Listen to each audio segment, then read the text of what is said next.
Good morning. How are you today? All right, time for. I'm getting behind. All right, you understand. We do this in class too, so it's okay. We'll deal with it. We are already, though, further than I thought we would get this year, so I'm really okay with being a lesson behind.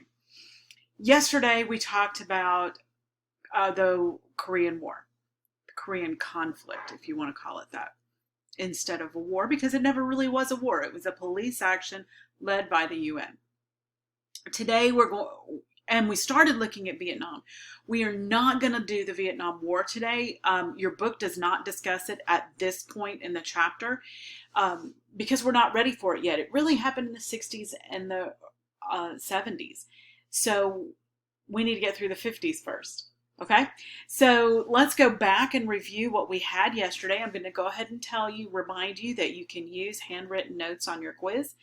I am probably going to give you a fun fact all the way at the end of the video to make sure you watch it all the way through, and that fun fact will be on your quiz. Okay. But anyway, yesterday we were talking about Indochina. This is south of China, the countries there, and we talked about how they'd all been colonized by the French. Ho Chi Minh, as a communist, had come in and overthrown the French, gotten rid of them, and the Vietnamese people were extremely happy with that. They wanted the French gone, and he did that at the Battle of Dien Bien Phu. Unfortunately, Ho Chi Minh was a communist. So when he came in, he wanted to bring communism. So Ngo Dinh Diem became the anti-communist leader there in South Vietnam. And then at this international conference in Geneva, Laos and Cambodia are separated. They're given their independence. They're going to be okay. Not really, but for all purposes right now, they're okay. But Vietnam is going to be divided between a communist country in the north and a non-communist country in the south. Okay. The plan was that Vietnam would be reunited into one country with free elections in 1956. And if the communists win at that point, great, the whole country is communist. If the communists lose at that point, great, the whole country's a republic. Problem is those elections never happened. The U.S. did support Diem, the Republic of Vietnam. We sent 2,000 military advisors to help him, with the idea that the domino theory, we wanted to keep the domino theory from happening. Domino theory, you hit one, they all fall down. We didn't want that to happen in South China, where one country fell to communism and all the rest of them would as well. So that was the idea behind it, was we were going to stop that from happening. By the time President Kennedy took office in 1960, I believe it was, he increased that number of military advisors to 16,000, just trying to prevent communism from taking over there. The problem is that Diem was becoming less popular because he was ruling too harshly. He was actually overthrown and then executed. And the new government could not maintain stability and keep things under control. Ho Chi Minh refused to have the elections, so we're going to come back to that in just a minute. Okay, let's move to Cuba. Cuba was ruled by a man named Fulgencio Bautista. Bautista was a harsh, horrible dictator, so Fidel Castro overthrew him. And the hope when Fidel first came into power was, oh, wonderful, somebody to rescue us from this dictator.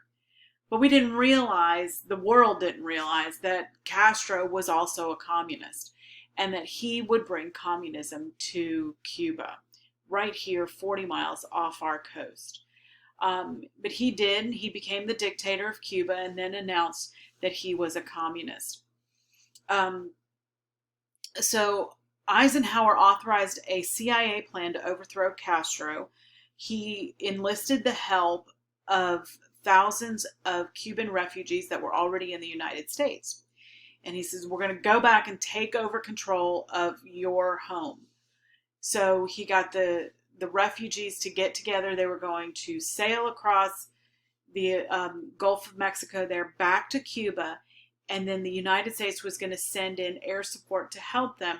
They were going to overthrow Castro. And the thought was that these refugees, as they arrived back home, they and their families would rise up and overthrow the Castro regime.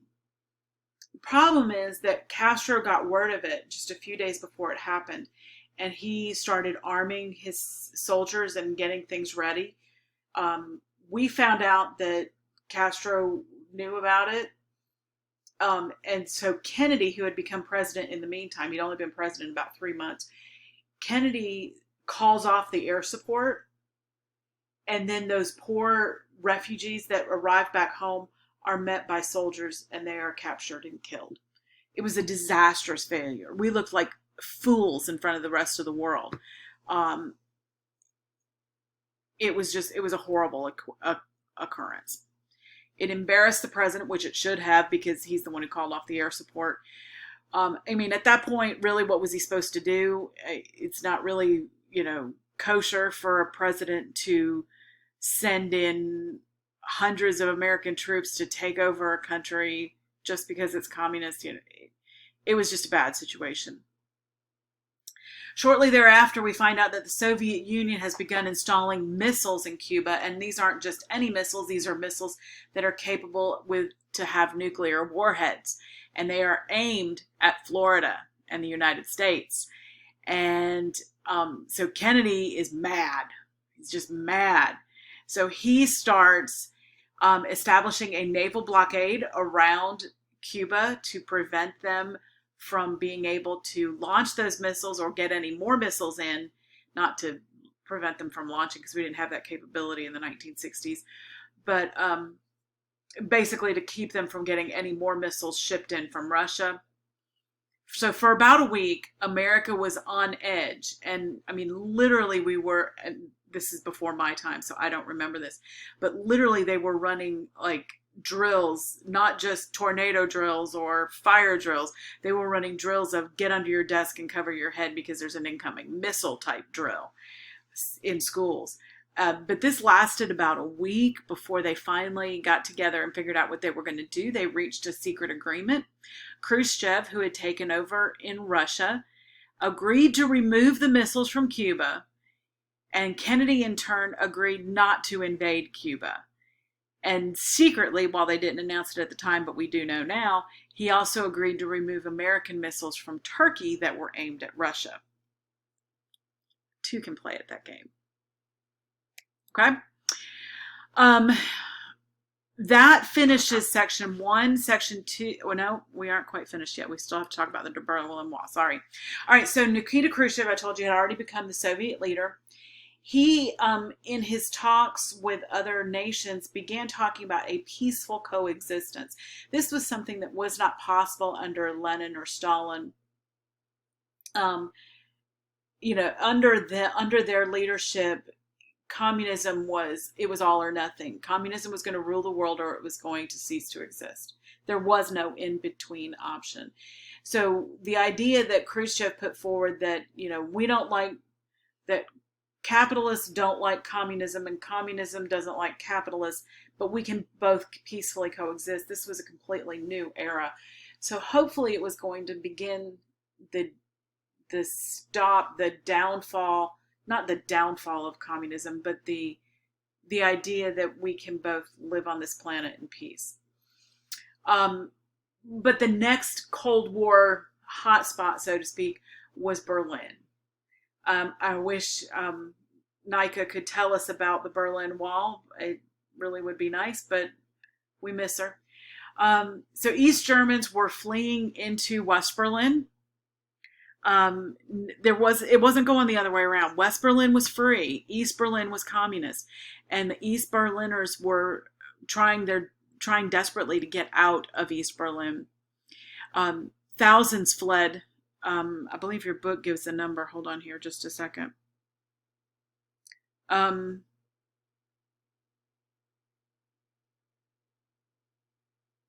million East Germans had fled communism. I thought that was the number, and I was right. 15% of the population had fled. So it was really important to the communists that they stop this outflow of people because it was the best and the brightest that were fleeing. Scientists, doctors, lawyers, the young that were working, they all fled and got out of this horrible economy that was communism.